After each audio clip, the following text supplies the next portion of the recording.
जब 2015 में भूकंप आया था तो पशुपतिनाथ टेम्पल के अलावा एक और जगह थी जहां ऐसे खतरनाक भूकंप के झटके का कोई भी असर नहीं हुआ। जी हाँ, मैं बात कर रही हूँ कुमारी घर की। ये ऐसा महल है जहां जीती जागती माँ दुर्गा के रूप कुमारी देवी रहती है, जिसे नेपाल के लोग पूजा करते हैं। हम पूजा करते हैं तस्वीरों और मंदिर की, लेकिन नेपाल में लोग जीती जागती देवी माँ की पूजा करते हैं। नेपाल के लोगों का मानना है कि कुमारी देवी हर वक्त नेपाल के लोगों को प्रोटेक्ट करती है। आखिर कौन है कुमारी देवी और कैसे नेपाल के लोगों को प्रोटेक्ट करती आ रही है? आखिर क्यों कुमारी देवी को माँ दुर्गा का रूप कहा जाता है और कैसे बनी नेपाल की गॉड? चलिए जानते हैं। ये वीडियो लोगों की आस्था से जुड़ा हुआ है। अगर मुझसे कोई गलती हो तो माफ कर देना। 5 साल की बच्ची जो कि खेल कूद में मगन रहती है, एक दिन उसे रातों रात उठा लिया जाता है। उसे अपने माँ बाप से अलग कर देते हैं। रोती बिलखती बच्ची को समझ नहीं आता कि उसके साथ क्या हो रहा है। जब उस बच्ची की आंखें खुलती है तो वो अपने आप को एक अंधेरे से कमरे में पाती है। अंधेरे से बच्ची बहुत घबरा जाती है और अपने सामने एक इंसान को पाती है। उनकी आंखों में पट्टी बंधी होती है और वो इंसान धीरे धीरे मंत्रों का जाप कर रहा होता है। फिर उस बच्ची को अपने शरीर में एक अलग सी शक्ति महसूस होने लगती है। फिर उस बच्ची का डर और घबराहट मानो दूर हो गया हो। फिर वो बच्ची सामने बैठे पुजारी से पूछने लगती है कि ये मेरे अंदर अचानक से क्या हो रहा है? मुझे एक अलग से ताकत का महसूस हो रहा है, मानो मेरे अंदर शक्तियाँ आ रही हो। फिर पुजारी धीरे धीरे अपनी पट्टियों को खोलते हैं और बोलते हैं, तुम्हारे अंदर माँ दुर्गा की शक्तियाँ हैं जो कि अब तुम्हारे अंदर है। तुम इस महल की कुमारी देवी हो और माँ दुर्गा की जीती जागती रूप। आखिर इस ट्रेडिशन की शुरुआत कैसे हुई, आइए जानते हैं। आज से बहुत साल पहले नेपाल के राजा थे जिनका नाम था जयप्रकाश मल्ल, जो हर रात माँ तालेजु जो कि माँ दुर्गा का रूप है, दोनों हर रात तिरपासा का गेम खेलते थे।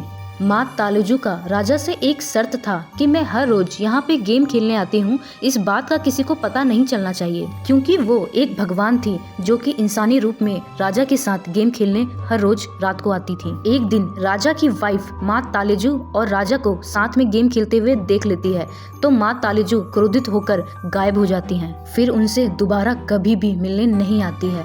राजा ने काफी माफी मांगी, काफी प्रार्थना किया। फिर माँ तालेजु राजा के सपने में आकर बोलती है कि मैं तुम्हें मेवारी कम्युनिटी के किसी एक लड़की में मिलूंगी हमेशा। तभी से एक कुमारी देवी चुना जाता है मेवारी कम्युनिटी से और उन्हें पूजा जाता है। 3 से 5 साल की बच्ची को चुना जाता है कुमारी देवी के लिए। कुमारी देवी को इस छोटी सी उम्र में अपनी फैमिली को त्यागना पड़ता है और खेल कूद से दूर होना होता है। जब तक वो कुमारी रहेंगी उन्हें लोगों से बातचीत बंद करना होता है। कुमारी देवी किसी से भी बात नहीं कर सकती जब तक वो कुमारी देवी के रूप में है। जब वो 13-14 साल की होती है, जब उन्हें पहला पीरियड्स आता है तो उन्हें रिप्लेस कर दिया जाता है 3 या 5 साल की नई कुमारी से। कुमारी वही लड़की बन सकती है जो कि बिल्कुल निडर हो और उसके शरीर में एक भी दाग धब्बे ना हो। एक कुमारी देवी को चुनना उतना आसान नहीं होता है क्योंकि उनको कई परीक्षाओं से गुजरना पड़ता है। कुमारी देवी का माँ तालेजु से 32 गुण मिलना चाहिए, तभी वो आगे टेस्ट देने के लायक होती है। सबसे बड़ी परीक्षा तो तब होती है जब दुर्गा पूजा होता है। माँ काली को 108 भैंसों और बकरियों की बलि चढ़ाई जाती है। उस रात कुमारी को एक प्लेस पे छोड़ दिया जाता है जहाँ पे 108 भैंस और बकरियों की बलि चढ़ाई गई होती है। वहाँ बिना डरे कुमारी को चलना होता है और एक रात वहाँ पे छोड़ दिया जाता है 108 भैंस और बकरियों के कटे हुए सर के साथ। अगर कुमारी देवी इस परीक्षा में पास हो जाती है, कुमारी देवी बनने के लिए तैयार हो जाती है। अगर नहीं कर पाती है तो नई कुमारी देवी का चयन होता है। यूँ तो नेपाल में बहुत सी कुमारी देवी है, लेकिन सबसे बड़ी कुमारी देवी काठमांडू के सबसे बड़े महल में रहती है, जिनको रॉयल कुमारी देवी कहा जाता है।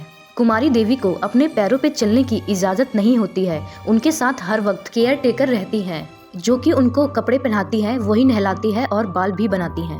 उनको कब खाना है, क्या चाहिए, सारा कुछ वही ध्यान रखती है। कुमारी देवी के चेहरे का एक्सप्रेशन एकदम सीरियस होता है। लोगों का ऐसा मानना है कि कुमारी देवी सीरियस रहेंगी तो सब कुछ अच्छा रहेगा। यदि वो रो पड़ी तो बहुत ही गलत होने वाला है, या वो बड़े आंख करके स्माइल की तो किसी की मौत होने वाली है। तो ये थी कुमारी देवी की स्टोरी। आई होप आपको वीडियो अच्छी लगी हो।